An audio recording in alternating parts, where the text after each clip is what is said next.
Bismillahirrahmanirrahim. Assalamualaikum warahmatullahi wabarakatuh. Nama saya Nunkia Zara dari kelas 11 IPA 4. Di sini saya akan membahas tentang resensi. Nah, pertama-tama resensi itu apa sih? Nah, resensi itu adalah penilaian terhadap suatu karya.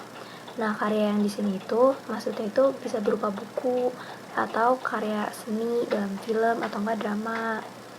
Nah, di resensi ini dia juga mempunyai unsur-unsur. Yang pertama itu judul. Nah, judul itu tuh harus memiliki kesinambungan sama isi resensinya. Jadi tuh harus menarik, terus memberikan nilai tersendiri gitu. Nah, yang kedua itu data bukunya. Nah, di data buku ini tuh dibagi-bagi nih. Jadi ada judul buku, pengarang, penerbit, terus cetakan keberapa, halaman buku. Nah, yang ketiga itu isi resensinya. Jadi itu bagian di sini tuh berisi sinopsis, terus ulasan singkatnya itu, terus keunggulan serta kelemahan isi bukunya. Yang keempat itu ada penutup isi bukunya. Jadi pada bagian ini tuh biasanya berisi tentang ulasan kenapa buku tersebut tuh harus ditulis atau kepada siapa buku itu akan ditujukan. Nah, resensi ini juga punya jenis-jenisnya. Jenis resensi itu ada 3. Yang pertama itu informatif, terus deskriptif, sama kritis. Nah, kalau yang pertama itu kan informatif.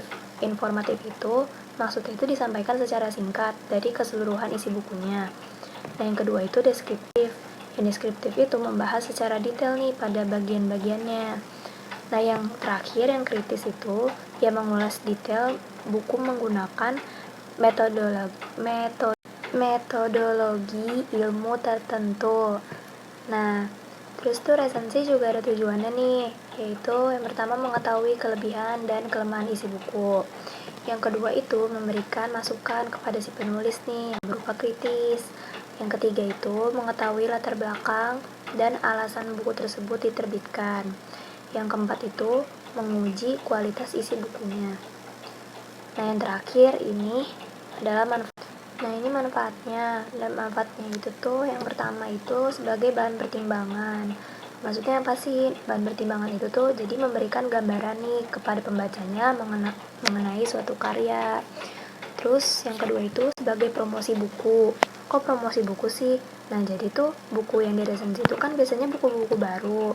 Jadi tuh dengan melakukan resensi ini, jadi kita sama aja tuh kayak mempromosikan buku yang baru itu, kayak menarik apa enggak, kayak worth it apa enggak gitu. Terus yang ketiga itu sebagai perkembangan kreativitas. Jadi dengan kita rajin meresensi bukunya ini, secara gak langsung itu kita lagi ngembangin kreativitas nulis kita itu.